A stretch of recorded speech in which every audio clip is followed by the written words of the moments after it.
नमस्कार दोस्तों, स्वागत है आप सभी का एक बार फिर से। दोस्तों, अगर आप अपनी लाइफ में कुछ नया सीखना चाहते हैं तो चैनल को सब्सक्राइब जरूर करिएगा।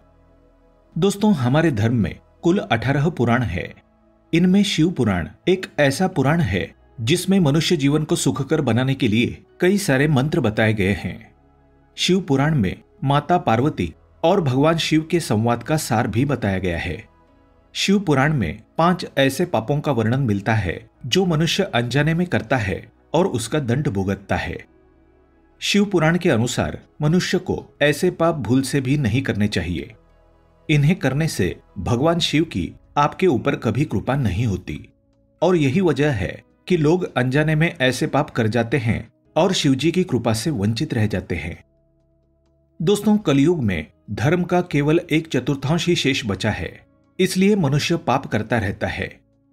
लेकिन अगर आप भगवान में आस्था रखकर धर्म के पथ पर पूरी निष्ठा से चलते हैं तो निराकार ईश्वर को आप जल्दी पा सकते हैं। इसके लिए आपको पाप रहित मनुष्य बनना होगा। पाप रहित मनुष्य बनना बड़ा ही सरल काम है, लेकिन अगर आप इस पर ध्यान दें तो आपसे अनजाने में भी कोई पाप नहीं होगा और ईश्वर की सहज कृपा आपको प्राप्त हो सकती है।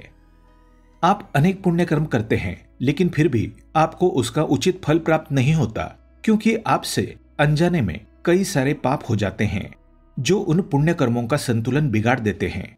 इसलिए आपको इन पापों के बारे में अवश्य जान लेना चाहिए। आज के वीडियो में हम आपको ऐसे 5 पाप बताएंगे जो भगवान शिव ने मां पार्वती को बताए हैं। शिव जी के अनुसार कलयुगी मनुष्य जाने अनजाने में ही ऐसे पाप करता है और मेरी कृपा को नहीं पा सकता। जो भी व्यक्ति इन पापों को नहीं करता उस पर शिवजी की कृपा बरसती है। ऐसा व्यक्ति कभी दुखी नहीं रहता, इसे जीवन में कभी धन की कमी महसूस नहीं होती और ऐसा व्यक्ति हमेशा निरोगी रहता है। तो आइए जान लेते हैं कौन से है वो पाप।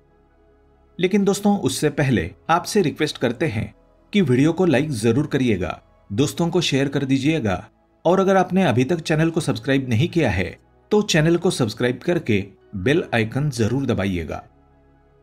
सबसे पहला पाप है मानसिक पाप। शिव पुराण के अनुसार कलियुगी मनुष्य रोज मानसिक पाप करता है। मानसिक पाप वो होता है जब आप मन में दूसरों के प्रति बुरे विचार लाते हैं, जो किसी स्त्री के बारे में हो या फिर किसी अन्य व्यक्ति की उन्नति को देखकर हो या फिर किसी के सौंदर्य को देखकर ही क्यों न हो, मन में उसके प्रति बुरे विचार लाता है अथवा किसी दूसरे का अहित हो ऐसी मन ही मन कामना करता है या फिर ईश्वर से प्रार्थना करता है कि किसी के साथ बुरा हो जाए, तो ये एक बहुत बड़ा पाप है। किसी भी मनुष्य के मन में भगवान का निवास होता है, अतः आप मन में बुरे विचार लाते हैं तो ये उस भगवान का अपमान माना जाता है। दूसरा पाप है वाचिक पाप। शिव पुराण के अनुसार मुख से दूसरों को बुरा कहना या किसी को दुख पहुंचाने के लिए गलत भाषा का इस्तेमाल करना बड़ा पाप होता है। इसे वाचिक पाप कहते हैं। मनुष्य को सदैव मुख से सत्य भाषा बोलनी चाहिए और मीठी वाणी का प्रयोग करना चाहिए। जो लोग अपने मुख से झूठ बोलते हैं तथा कटु शब्दों में किसी का अपमान करते हैं तो इसे पाप माना जाता है। ऐसे लोग जीवन में हमेशा गरीब ही रहते हैं। तीसरा है शारीरिक पाप। शिव पुराण में प्रकृति को ईश्वरीय रूप माना गया है, अतः अकारण ही प्रकृति को नुकसान पहुंचाना पाप माना गया है। पेड़ पौधों को काटना, पशुओं की हत्या करना, ये सब शारीरिक पाप की श्रेणी में आते हैं।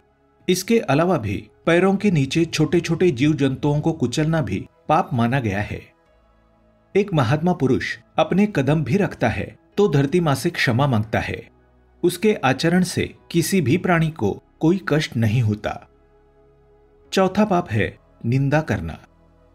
शिव पुराण के अनुसार कलयुग के सबसे भयंकर पापों में से एक है निंदा करना। मनुष्य को भूल से भी किसी की निंदा नहीं करनी चाहिए। निंदा करने से पूर्व ये एक बार अवश्य सोचना चाहिए कि सामने वाला व्यक्ति निंदा के पात्र है या नहीं। बड़े बुजुर्ग, गुरु एवं माता पिता की निंदा करना सबसे बड़ा पाप माना गया है, अतः भूल से भी किसी की निंदा ना करें। पांचवा पाप है गलत लोगों के संपर्क में आना। शिवजी के अनुसार चोरी करना, हत्या करना पाप है। साथ ही इन लोगों के संपर्क में आना, इन लोगों को शरण देना अथवा इनकी किसी कार्य में सहायता करना, ये सब पाप है। अतः एक सभ्य मनुष्य को इन लोगों के संपर्क में आने से बचना चाहिए। तो दोस्तों, ये थे वो 5 पाप जो किसी भी मनुष्य से जाने अनजाने में होते हैं, इसलिए ऐसे पाप होने से बचें। आज के लिए बस इतना ही।